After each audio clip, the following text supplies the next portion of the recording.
Record. Okay. Okay, good day everyone.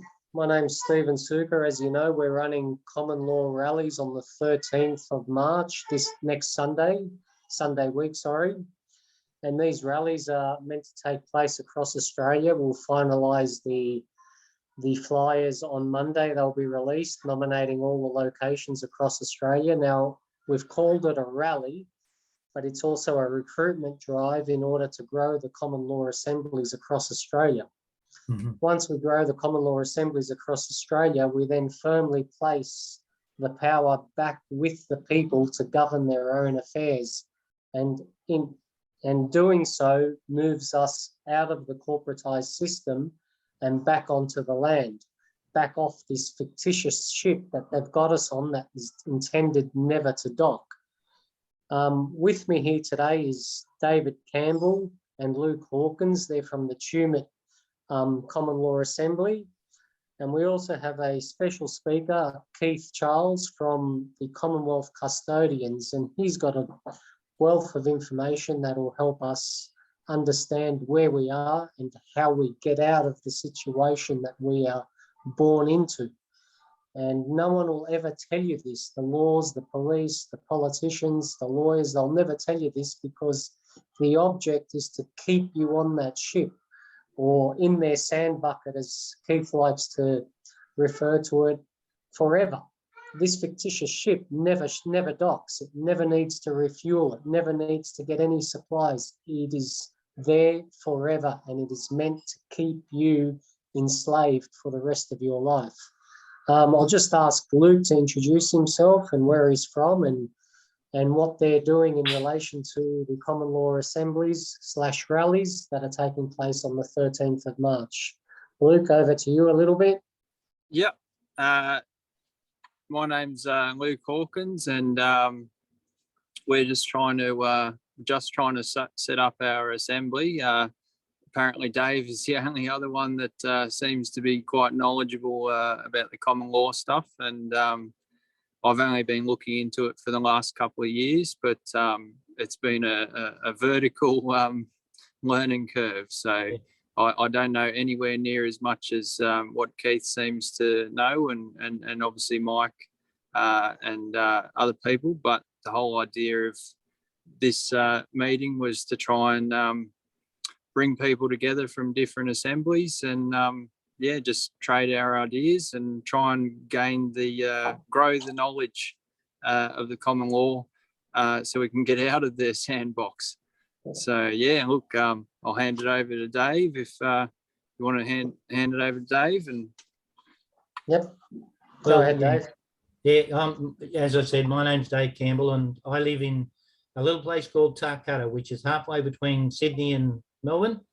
And I've joined in with Luke in the Tumut Common Law Assembly, and we're really keen to get the assembly going because we can see that this is the way of really bringing the community together to create well, basically common law is God's law, and God's law is very, very simple, and that is do no one no harm. You know, like it's by love. God's law is love, so we don't do anyone any harm. So the idea is we're going to create a community that is going to be conducive to happiness, joy, all those sort of things, because we're not out there ripping anyone off. We're actually there to help and assist one another and to create a community. And that's what it's really all about, creating community. Yeah, so that's the beautiful thing about common law. There are no leaders. It's each community taking care of their own affairs. And so with that, I'll just introduce Keith Charles. He's the founder of Commonwealth Custodians, and the information he has and what he's actually achieved so far is basically mind-boggling to the normal person, and this is where we're at. So Keith, if you just want to explain what you've encountered over the years of your studies and what you've done and how you've got there, we'd really appreciate it. So the people in general across the country can learn about where we are and where we want to be. So Keith, over to you if you want to go through all those things. Yeah, hi everybody, and I'm called by Keith Charles. I've been doing this for approximately 23 years of researching what's happened to us here in the Commonwealth, and what I've done is first of all, in 2014, I was in a court case, in a federal court case, and I got found to be the executor of my estate. And in the final court orders, they sent it to me. They sent it to me as Keith Charles Estate Harvey, and they sent it to me with compliments. And on the paragraph 6 of the final laws, it says it is unusual to pronounce final orders without either the consent of each party or a trial, but this is an unusual matter with a very unusual history. The living man, Keith Charles, either in that capacity or in the capacity of steward executor of the estate of Harvey Keith Charles, has filed extensive documentation, not be it always in the proper format. So they found in there that one, I was the living man, or I made them call me in there, the living man, Keith Charles, and they called me that. And then when I changed roles into the capacity of the executor. And so when I done that, I realized, well, all right, well, I am the executor of my estate, and my estate is part of the Commonwealth.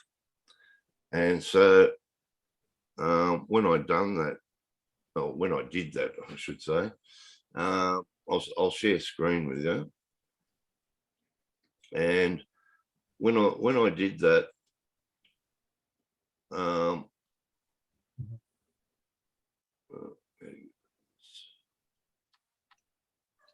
when I did that, I done it through the Public Government's Performance and Accountability Act. Now this act is it's what it's virtually tells you who the authorities are, right? And if you go down here to here, right, types of Commonwealth entities. Yep. Yeah. Yep. When I did the court case and realised that that my estate is part of the Commonwealth, then I realised that, well, if my estate is part of the Commonwealth and I'm the executor of my estate, then I am also the executor of the Commonwealth, because my estate is part of the Commonwealth. And so when I done a reversion of interest over to the Commonwealth, and this reversion of interest I done from the office of the Accountable Authority for a non-corporate Commonwealth entity. Right, so in here it says, there are two types of Commonwealth entities: a corporate Commonwealth entity and a non-corporate Commonwealth entity. Excuse me. The corporate Commonwealth entity is legally separate from the Commonwealth. So what does legally separate from the Commonwealth mean? It means that it's foreign. Right? So it's a foreign entity to the Commonwealth, whereas the non-corporate Commonwealth entities are part of the Commonwealth. Right? So to be in this office, you can only be part of the Commonwealth. You can't be legally separate from it. you can be an accountable authority for a corporate Commonwealth entity, right? But you can't, unless you're in the original Commonwealth, you can't be an accountable authority for this entity, right? So while you're in there, while you're in their while you're in their sandbox, so to speak, while you're in their world, or their legally separate world, or their sandbox, of legal fictions, then you can't occupy these offices. So when I done that, I realized that I was because I was the executor of my estate, and my estate is part of the Commonwealth, then I could occupy this office. And I done a reversion of interest over to the Commonwealth. And what I did is virtually that I collapsed the Commonwealth, the corporate Commonwealth entity, which is the birth certificate. Yeah. Right? So this is the form of information of birth, right? That shows the form of information of birth, which shows that you are that your allegiance is to the original Commonwealth, and that your estate is part of the Commonwealth. And this entity is the birth certificate that is incorporated into their legally separate system, which is corporate, right? And So this means the government and all the bureaucracies that we have in Australia are not part of the Commonwealth. They are foreign entities to this Yes. land. Yeah. Is that what you're saying, Keith? Absolutely. Yeah, that's right. And Okay. we are being the Commonwealth has been usurped by a foreign entity, and that foreign entity is a belligerent sovereign state. In 1648, the Holy Roman Empire, at the Peace of Westphalia, created the concept of the belligerent sovereign state. And these belligerent sovereign states are legal entities. They're not the original countries, right? So they were made as legal entities, which are corporations. And these belligerent sovereign states are what have evolved since then into the corporate governments that we have around the world today. To be in the UN, you have to be a belligerent sovereign state. When they made these belligerent sovereign states in 1648 at the Peace of Westphalia, they made one non-belligerent state, which was Switzerland. So they keep all the gold there, because you can't have the gold in the war zone, right? Because these are all belligerent to each other. Because they're belligerents, they're at war with each other or hostile with each other. And they are doing this under a fictitious form of martial law, right? Because in their world of corporate fictions, which are legal entities, which are legal fictions, in their world they are belligerent to each other, and so they are at war with each other. It's a universal law that he who creates owns and controls. So if the creator created the cosmos, everything of substance in this world, right, then he is the only authority over what is created. And so they had to create their own world. And what they did is they created a world of fiction, of fictional entities. And they are, the governments, the organizations, the corporations, the person in law is a legal fiction, because they're a legal fiction, they have no life force, and so therefore they're dead. They're a dead entity, and so the dead can only talk to the dead. So they needed the person, which is a legal entity, to be able to talk to, so anything that's incorporated into their system is a legal entity or a dead legal fiction.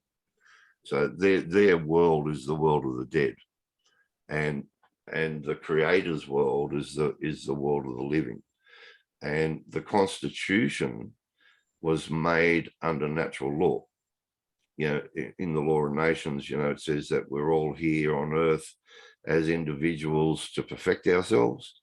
And when we live in a group or a tribe or a state or a nation, that we all agree on what laws it is that we're going to live by as a group to grow to perfection, and we agree on those laws, so that it's a social compact, you know, a social contract.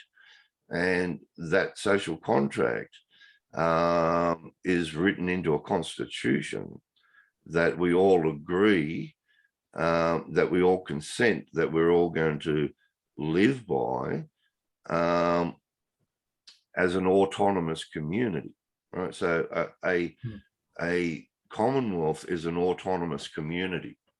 The Balfour Declaration, the Balfour Declaration in here describes the dominions, right? So when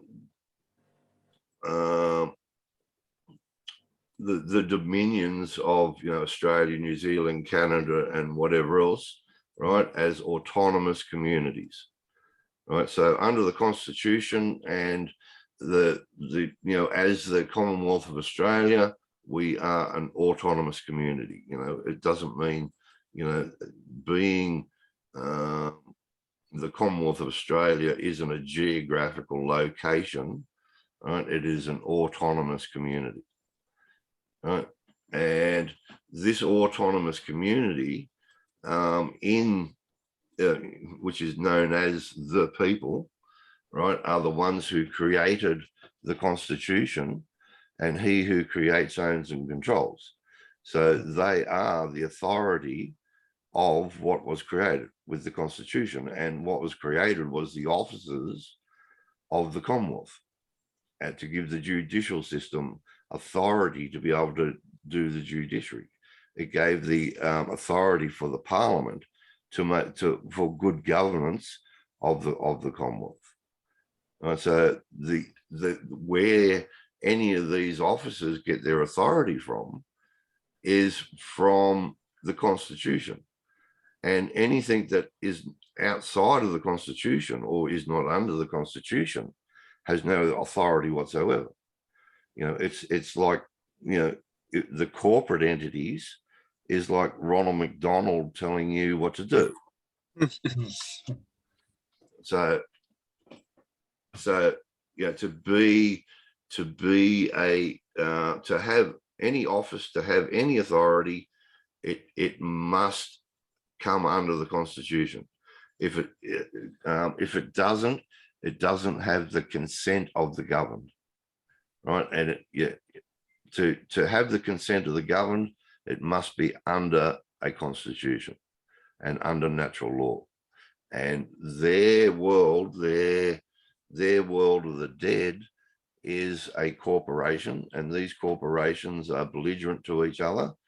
And under the in the Law of Nations, it says that only a sovereign can declare war against another sovereign. So therefore, their corporations cannot declare war, and so therefore, their belligerent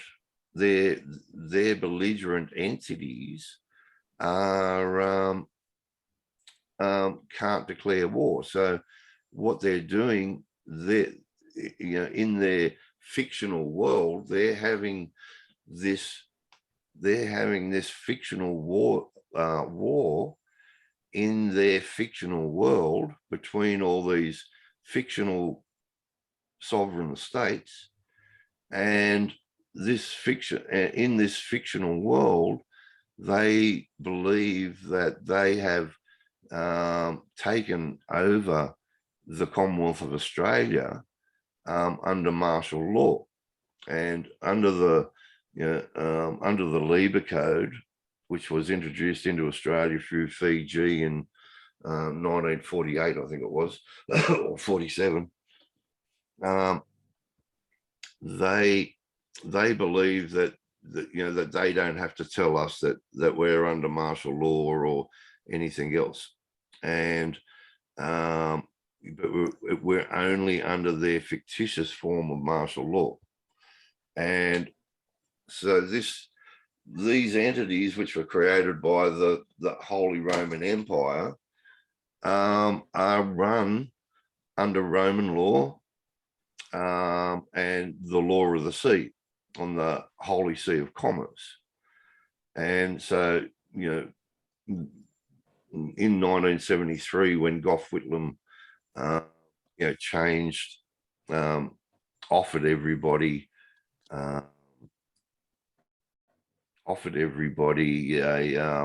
Medicare and Social Security, when everybody went and took up that offer, they made a private agreement with a private corporation, and they came out from the original Commonwealth as an autonomous community and went into these belligerent sovereign states as a society. And when you're in a society, you obey the society's rules. That's, like they say, you got to pay your debt to society, right? So everybody's in, whoever is in their society or their sandbox, right? So if you're in their sandbox playing with their bucket and spade, which is their laws, their courts, their politics, their anything to do with their incorporated system, then you are in their sandbox and you're playing with their toys, and therefore you have to play by their rules. And so, what happened to the Commonwealth of Australia is that we were all on Bondi Beach, and they came and set up their sandbox in the middle of Bondi Beach and started playing with their bucket and spade, and everybody wanted to play with their bucket and spade and hopped in their sandbox. And while everybody's in their sandbox, then they can't come out. They can't be in these offices, right? Because you're not in this world. You are in their sandbox. You are in their world. You are in their corporate world, right? And you cannot operate these. You can't be in these offices until you come out of here. Now, in Revelations 18:4, it says, "And I heard a voice from heaven saying, Come out of her, my people, that ye be not partakers of her sin, and that ye not receive of her plagues." Right now, come out of her. All ships have a woman's name, because you're a vessel or a ship floating around on their unholy sea of commerce. And until you come off that unholy sea of commerce and back onto the land, in 1973, what Gough Whitlam did is he created the Submerged Lands and Seas Act. And in their fictional world, right, they put out that the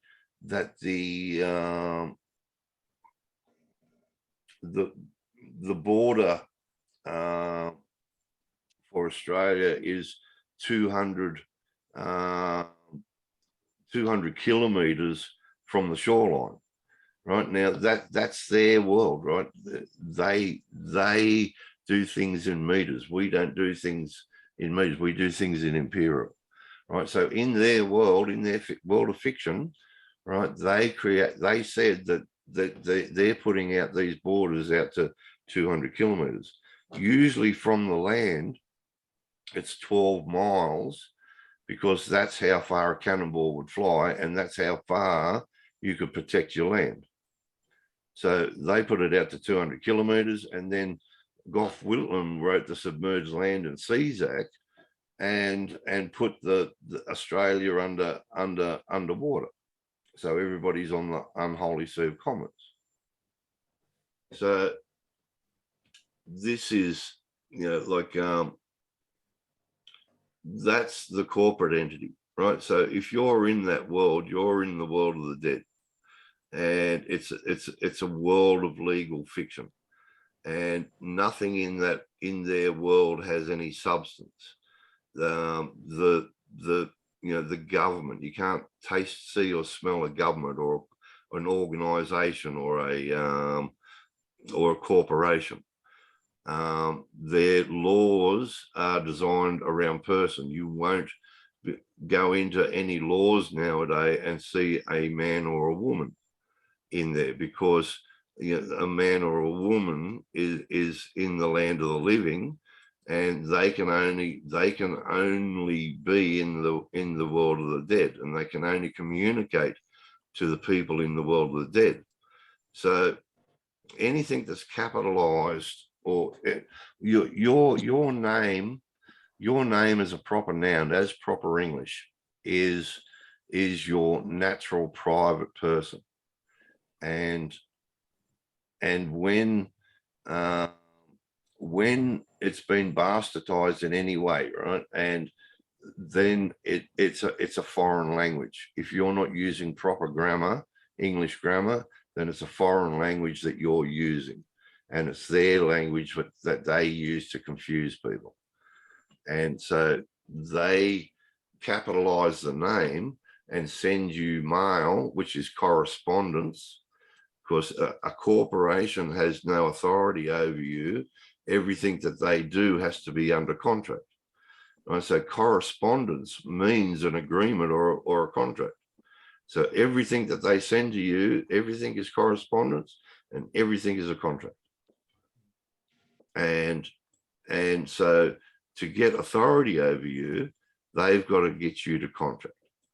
And so, while you're living in their world and you're contracting in their system for their incorporated legal entity, which is the name, which is created with the birth certificate, they incorporated the name after your father didn't come back and pick up the form of information of birth, which is the form that is filled out by your parents and signed by the doctor and the nurse, which is evidence of your estate is part of the Commonwealth, and that your natural born allegiance is to the Commonwealth. Right? And so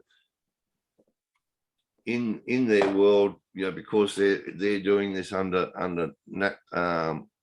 their fictitious form of martial law, what they did is, when you're born into the autonomous community, that is your domicile, right? That is because you have a natural born allegiance to that community, right? Now, if you were to leave that country and go to another country, then you would become a resident of that country. This is under natural law, under the law of nations, right? And you become a resident of that country, and you owe a debt of allegiance to that country for the protection that they give you. Right. So now what they're saying is that you are now in their territory because it's been occupied, military. Right. You are in their military occupied territory, and because you are in their territory, you are a resident. And because you are a resident, you owe them a debt of allegiance. So, you've got to come out to come out of her. You have to, be recognized that you are not a a resident of theirs. What we are borderlanders, and that is that we are in the Commonwealth of Australia, and we are nationals of the Commonwealth of Australia and not Australian citizens under their Roman law. A citizen is a Roman thing, not a subject, what it is under British. And you've got to come out of her and into the land of the living. And when you do that, then you are the authority, the people of the Commonwealth. If you read Quick and Garron's, Quick and Garron's in the Constitution, like this is the in the Constitution states, for the truth is the supreme, absolute, uncontrollable authority remains with the people. Right. So while you remain in their sandbox, you are giving the politicians authority to act for you. You are giving away your authority. Right now, we were never like the politicians should never be a political party. Right. So you are giving your authority to these political parties, which are virtually franchises of the United Nations and legal entities. And you are giving them your authority every time you go out and vote for them. So until people realize that by going out and giving away your authority to these legal entities, you're in their sandbox, playing with their bucket and spade in their world, and you have no authority. You're acting as a role as a slave on their holy see of commerce, and they can do whatever they like to you because you're in their jurisdiction. Keith, can I just ask you, now if we know about their world and us being a part of it as such, now there's a lot of good things that people consider their world to give. Their world provides them with, as you said, Medicare, the right to seek medical assistance when you need it, Social Security, and all the other benefits that the system gives you. So what they're saying is be a good citizen, not a national, and we'll give you certain things. Now, if we then move outside the system, outside of the corporation, and declare ourselves as the living man or woman, are we able to still utilize the advantages of their system? But at the same time, if their system starts to attack us in ways that we don't necessarily appreciate, are we then able to step outside and say, no, we are living, breathing men and women of flesh and blood? So are we able to use both systems, or is it one or the other? No, well, when you it's not like we're in the Commonwealth of Australia, all right? Their land is a world of fiction, right? So it's virtually that everybody's just under a spell. Right? We are under, like, the ones that run this are the ones that run this world, and this thing called globalism, that they're trying to get the globe into. They don't own anything. All they own is the legal. It's a legal fiction. It's a make-believe world. So while you're in this world, they make you believe that they have authority. They make you believe that they can that they own everything. They make you believe that that they have authority to do anything. and it's all it is a world of make-believe. The Commonwealth of Australia belongs to the people. It doesn't belong to them. So that means we set up our own communities and then take back the resources that they've exploited and stolen from the people and give it back to the people and use it as they see fit to progress their communities. No, Is that what you're saying? No, well, the idea is that you just come out of their world, right? And it can't be hard, you know, because it says, "Come out of her, my people," right? So it can't be hard to do, you know. It can't be that you got to go and learn quantum language or something like that to come out of her, right? It's as simple as saying that I don't want to contract with you anymore. Yes, yes, absolutely. Right? And you know, I've been deceived. Anything done in deceit is null and void. It's fraud. And I'm going back and I'm going to occupy the offices of the original Commonwealth and rebuild the Commonwealth. I don't want anything to do with your legal fiction. Yeah.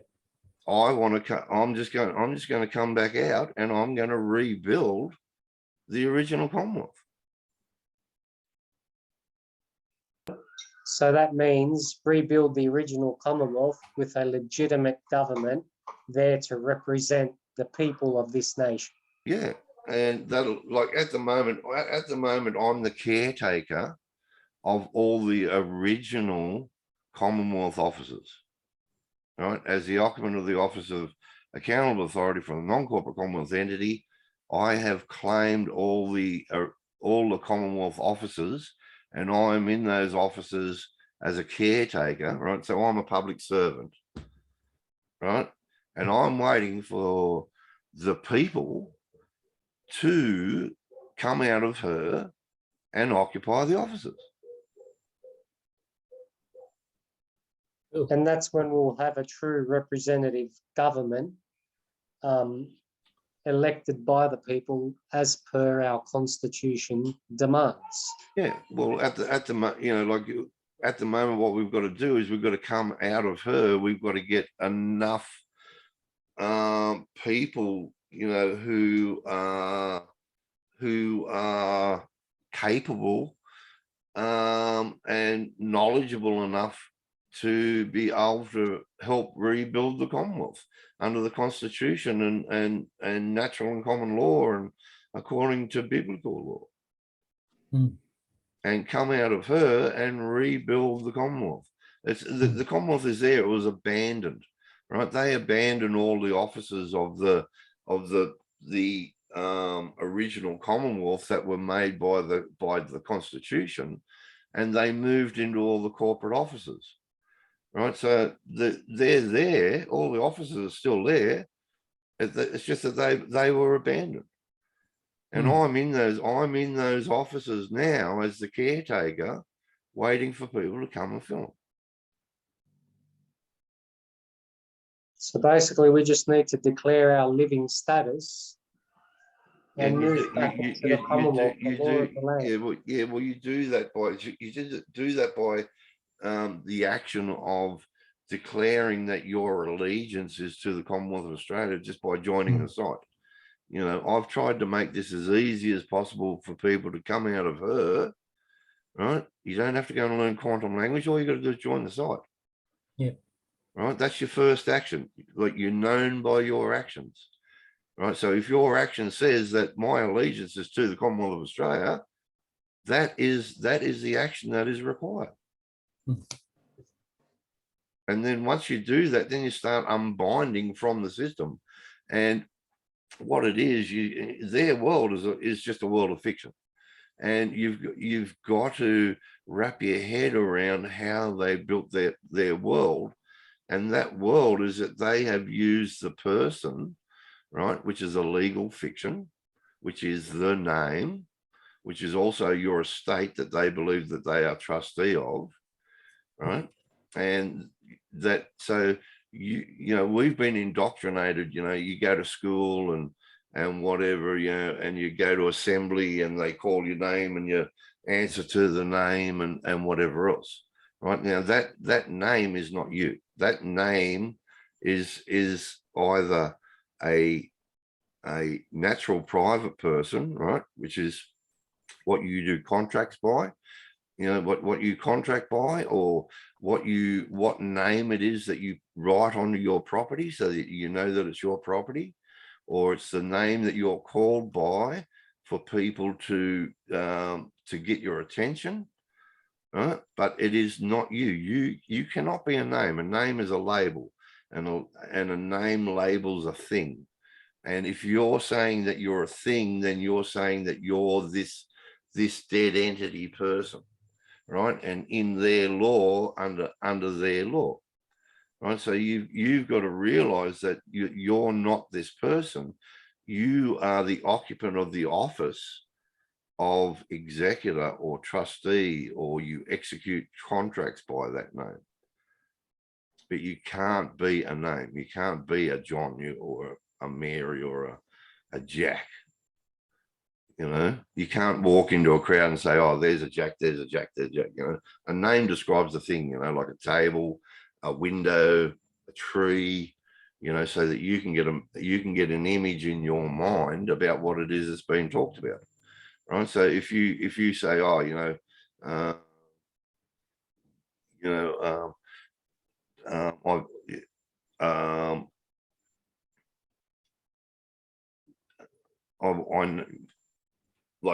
if you walk into a crowd, say, you know, you can't walk into a crowd and say, there's a John, there's a John, there's a John, there's a John, because we are spiritual beings and we change with every thought.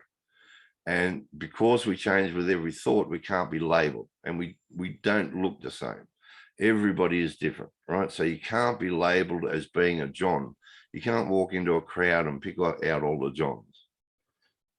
You know, a name is to describe a thing.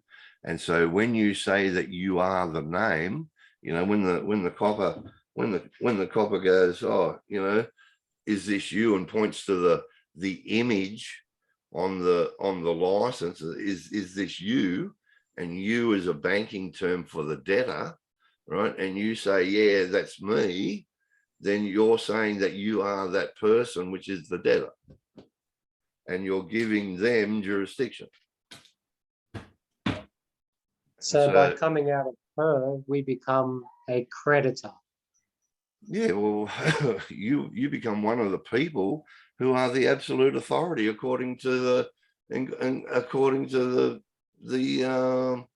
you know, down here, you know, that you're the absolute, you're more than the creditor. You're the you know, absolute authority of everything. You know, and your rights are your rights, and your rights are property, and you know, nobody has the authority to tell any man what to do whatsoever, right? The only way that they can get that authority is from an office, which is through the Constitution, which you or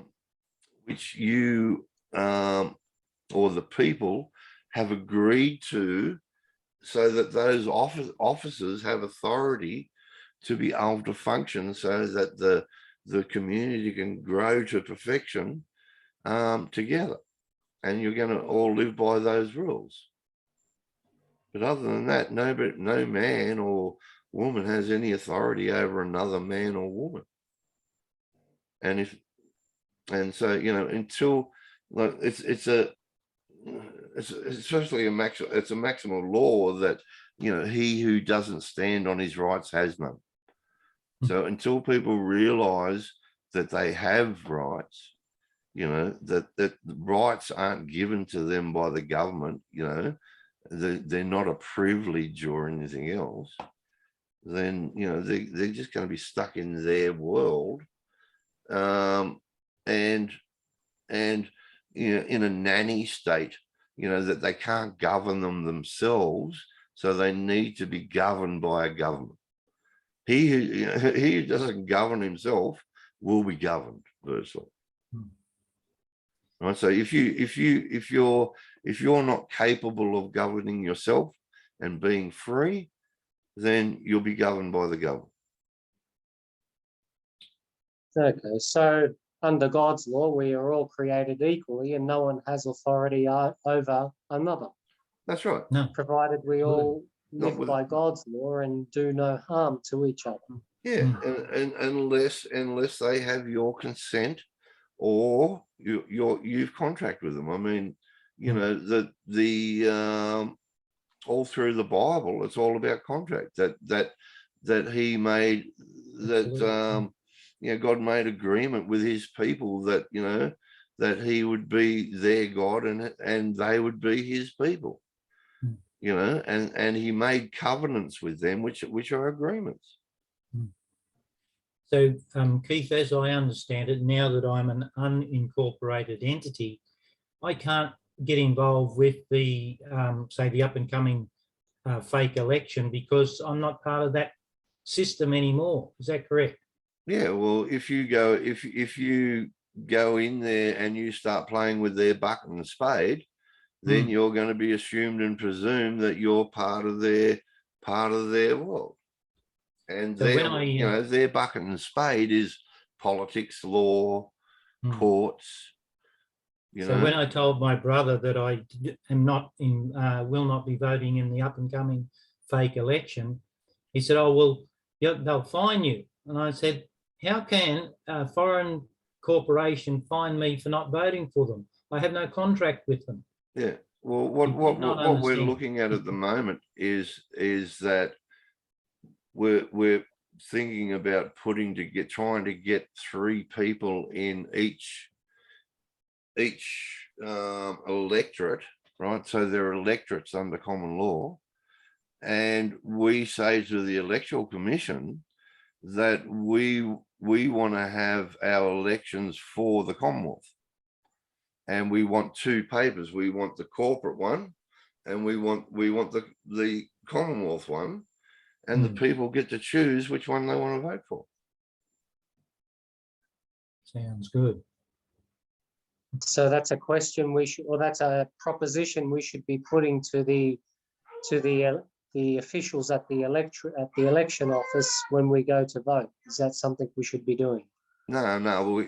We before the election, I'll be contacting them as the accountable authority for a non-corporate Commonwealth entity and telling them, that the people of the Commonwealth of Australia want their election, and we'll have it on the same day, so that people have a choice of which one they want to be. Cool. And we will have people who are on this ballot, who are on the ballot that are in the Commonwealth of Australia, in that electorate, and they have their corporate one. So we have one at the same time, and then people get a choice of which world they want to be in.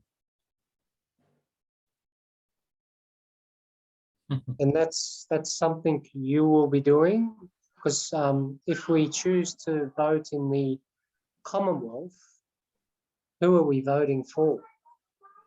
Will be whoever's the care. We're going to be filling the offices with caretakers, and those offices are the Parliament, right, under the Constitution, right, and they will be filled by caretakers until we can have proper elections and the people choose who's going to be in that office.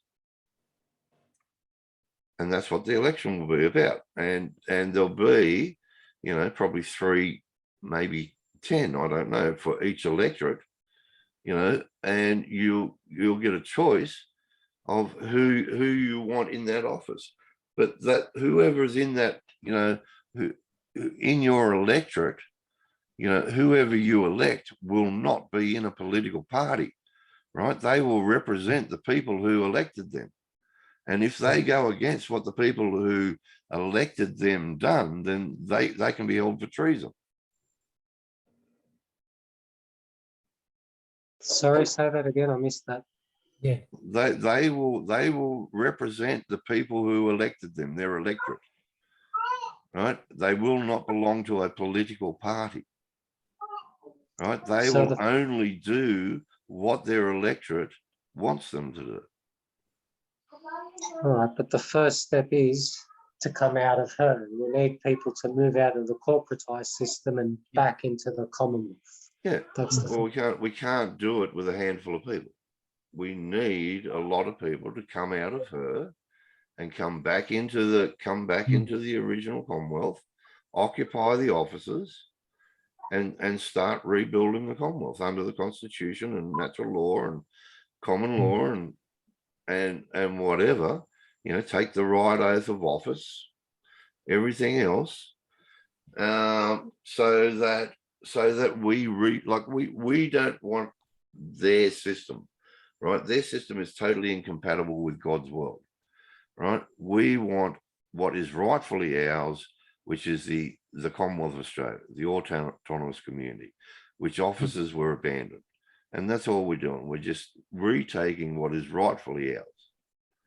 Right? It's done peacefully because we're not going up against them trying to take their sandcastle out of their sandpit. Right? We've got our own sand dune on the beach. We don't want their sandcastle in their sandpit. And I suppose this all starts on the 13th with this recruitment drive to bring people back onto the land through these common law rallies. So that would be the first step that we're taking. This is the actual first step that we are taking to engage people and let them know of the reality and bring them back onto the land. Yeah. So yeah, that makes perfect sense. Dave or Luke, do you guys have anything to ask Keith before we wind it up? No, that's clarified quite a few things for me. Thank you, Keith, and your breadth of knowledge. No worries. Well, thank you guys, and yeah. So it's a matter of it's just a matter of people waking up to that. If they want their authority, then they've got to stand in their authority. If they want their rights, they've got to stand in their rights, and they've got to come out of her. It's just doing what the Bible says: "Come out of her, my people." If that's all they do, even if all they do is join the site, they have made the first step of coming out of her. But what we need people who know all this stuff, who are capable and knowledgeable and whatever, to be able to understand this quickly. Not the people who are just waking up, who that will just go straight over the top of their head. We need knowledgeable people who are honest and honestly for the Commonwealth, to step up into the offices and occupy these offices and be a part of it. Sounds fantastic, and that's what we're going to do. Amen. God willing, we will do that. Yeah. My word. Okay, guys. All right, guys. That's a wrap. Thanks very much, Keith. That was fantastic. No worries. All right then. Yeah. Thanks, guys. Thank Thank you. you. Thanks, Bye-bye. Stephen. Luke, thank you. No worries. Bye-bye. Catch us all later on. All right. Thank Thank you. you. See you. Good luck on the 13th. Yeah. Yep, that'll be fun.